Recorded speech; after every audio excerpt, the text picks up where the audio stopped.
안녕하세요. 반갑습니다. 정형외과 의사 이승환입니다. 운동을 좋아하시거나 혹은 장시간 서서 일하시는 분들 가운데 발 뒤꿈치 아킬레스건 부위의 만성 통증으로 고생하시는 분들이 제법 많으신데요. 오늘 이 시간은 이런 분들을 위해서 아킬레스 건염에 대한 내용을 준비해 보았습니다. 아킬레스건은 누구나 발목 뒷부분에서 비교적 쉽게 만져볼 수 있는 구조인데요. 이 모형에서 보시게 되면 이 부위가 되겠습니다. 우리 인체에서 가장 굵고 강한 힘줄이 되겠고, 이 아킬레스건의 작용을 통해서 우리는 몸의 체위를 유지하는 동시에 걷고 달리고 혹은 점프를 하는 등의 다양한 동작을 수행할 수 있는 것이죠.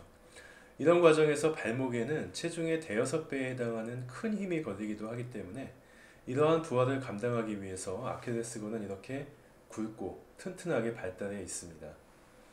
하지만 아무리 강한 구조라고 해도 이러한 스트레스가 반복해서 지속적으로 작용하게 되면 아킬레스건은 피로와 작은 손상들이 누적되게 되는데, 이를 충분히 회복할 만한 여유 없이 계속 과사용을 하게 되면 힘줄에 염증이 발생하고 결국은 퇴행성 변화로 진행하게 됩니다.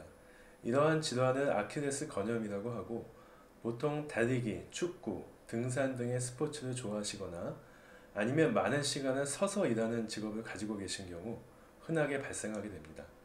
증상이 없는 일반인들도 분석을 해보면 약 3분의 1 정도는 아킬레스 건염의 소견을 가지고 있다고 하니까 실제로는 매우 흔한 질환이라고 볼 수 있겠습니다. 아킬레스 건염의 원인은 매우 복합적입니다. 체질적인 원인과 환경적 원인을 생각해 볼 수 있는데요. 체질적 원인이라고 하면 환자의 고유한 특징들, 즉 나이나 성별, 과체중이나 비만 여부, 또 발의 변형이나 선천 질환, 그리고 혈압이나 당뇨와 같은 내과적 질환 등을 들 수 있겠고요. 환경적 원인이라고 한다면 환자의 생활 환경, 즉 즐겨하는 스포츠 활동이나 직업적인 특성, 신발 습관 등을 들 수 있겠습니다. 이러한 다양한 원인들이 복합적으로 작용하여 아킬레스 건염을 유발할 수 있기 때문에 이런 부분들을 종합적으로 판단할 필요가 있겠습니다. 똑같은 운동량이라고 해도 체중이 가벼운 사람과 무거운 사람은 아킬레스건에 가해지는 부하의 차이가 있을 수 있고요. 또 동일한 신체 조건을 가지고 있어도 사무직 근무를 하는 분과 택배 업무를 하는 분이 각각 아킬레스건의 피로도가 다를 수 있습니다. 그렇기 때문에 여러 가지 측면을 고려해서 원인을 분석해 볼 필요가 있겠습니다.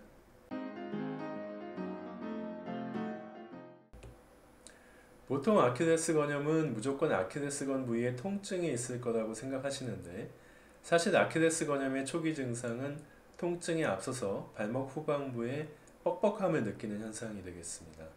특히 아침에 잠에서 깨었을 때나 오래 앉아 있다가 처음 움직일 때 이러한 강직 현상을 경험하게 되고요. 이런 초기 증상이 있다가 이 질환이 진행을 하게 되면 결국 통증의 양상을 보이게 됩니다. 초기에는 활동을 할 때에만 통증을 느끼지만 진행성이 되게 되면 가만히 있을 때에도 은근한 통증을 계속 느낄 수 있습니다. 결국 이러한 불편감으로 인해서 운동선수 같은 경우 운동 능력이 저하되고, 일반인들의 경우에도 스포츠나 일상생활 중에서 기능적인 문제를 경험하게 되고요. 또 한 가지 중요한 것은 만성적인 아킬레스 건염이 아킬레스건의 파열로 연결될 수 있다는 점이 되겠습니다. 또 어떤 경우에는 아킬레스 건염과 아킬레스건의 부분 파열을 감별하는 것이 쉽지 않을 수도 있습니다.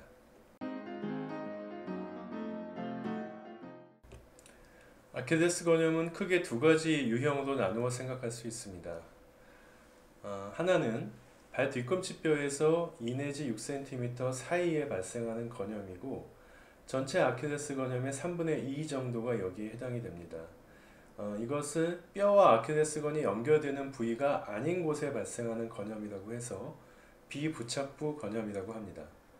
반면 발 뒤꿈치뼈에서 2cm 이내에 발생하는 건염은 부착부 건염이라고 하고, 전체의 약 3분의 1 정도가 여기에 해당이 됩니다. 절대적인 구분은 아니지만 비부착부 건염은 스포츠나 직업적인 이유로 과사용을 해서 생기는 경우가 흔하고, 부착부 건염의 경우는 마찬가지로 그러한 선행 원인이 있을 수도 있지만 중년 연령의 과체중 환자에게서 특별한 선행 원인 없이 발생하기도 합니다. 이 두 가지 유형은 원인과 예후, 합병증 등에서 차이가 있고 스트레칭 운동을 하는 구체적인 방법에도 차이가 있기 때문에 구분을 하실 필요가 있겠습니다.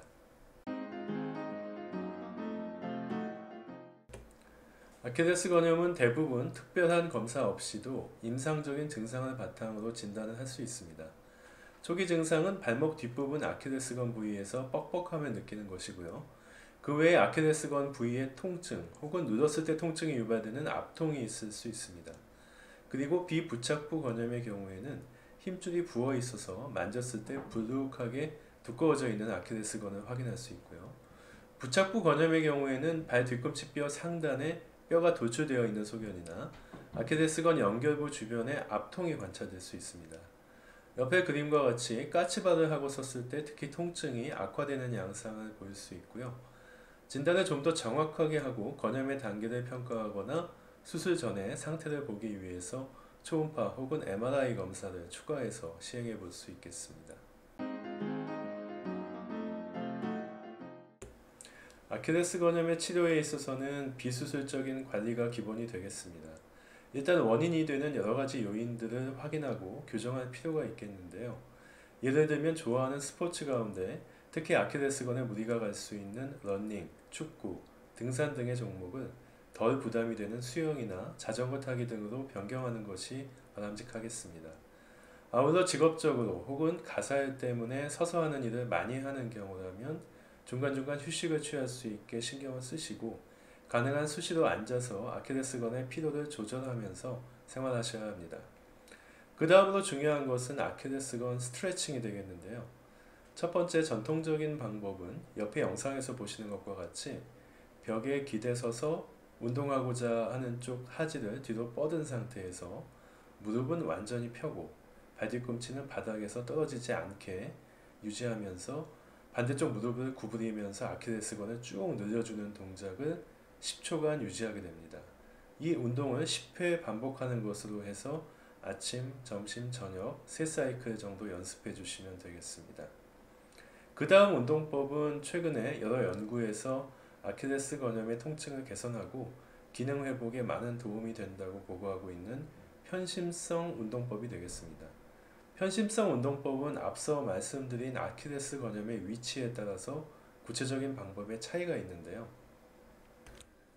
일단 가장 흔한 비부착부 건염의 경우에는 작은 발판을 준비하고 그 끝부분에 양 발의 앞꿈치를 이용해서 까치발로 섭니다. 그 상태에서 운동을 하고자 하는 발의 앞꿈치에 체중을 싣고 반대쪽 발을 발판에서 살짝 뗀 다음 서서히 체중을 실어서 발 뒤꿈치가 발판 아래까지 내려가게 천천히 움직입니다. 완전히 몸을 내린 상태가 되면 다시 반대쪽 발로 체중을 옮긴 다음 반대쪽 발의 힘을 이용해서 몸을 위로 끌어올립니다. 이렇게 다시 자세를 만든 다음 체중을 다시 운동하고자 하는 쪽으로 옮기고 앞의 과정을 반복하면서 운동을 되풀이합니다.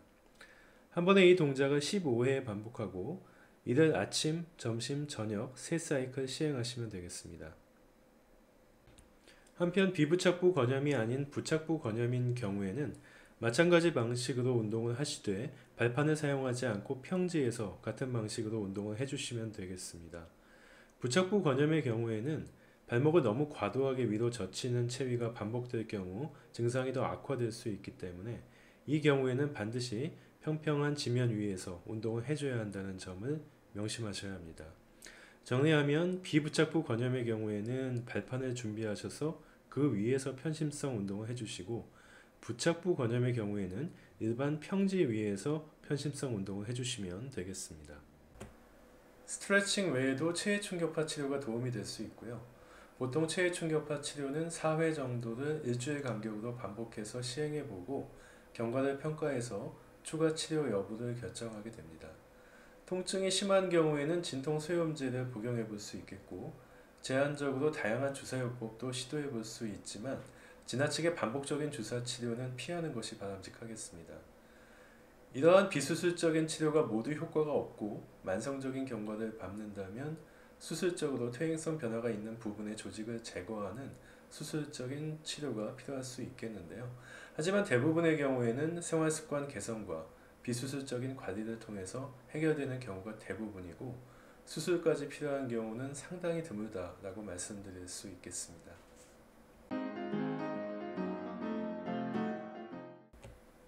스포츠와 레저 활동의 기회가 증가하면서 아킬레스 건염의 빈도도 같이 증가하고 있고, 아킬레스건 자체가 워낙 많은 부하가 걸리는 구조이기 때문에 통증이 아직 없는 경우에도 가벼운 아킬레스 건염 정도는 가지고 계신 경우가 흔하게 있습니다. 일단 의심이 되시는 경우에는 원인이 될 수 있는 부분을 확인하고 개선하는 노력이 필요하겠고요. 특히 스트레칭과 편심성 운동법의 효과가 입증되어 있기 때문에 실내에서 간단하게 실천할 수 있는 이러한 운동법을 통해서 아킬레스 건염의 예방과 관리 두 가지 부분에서 모두 좋은 효과를 기대하실 수 있겠습니다. 끝까지 시청해 주셔서 감사하고요. 도움이 되셨다면 구독과 좋아요 버튼 눌러주시면 감사하겠습니다. 다음 시간에 다시 뵙겠습니다.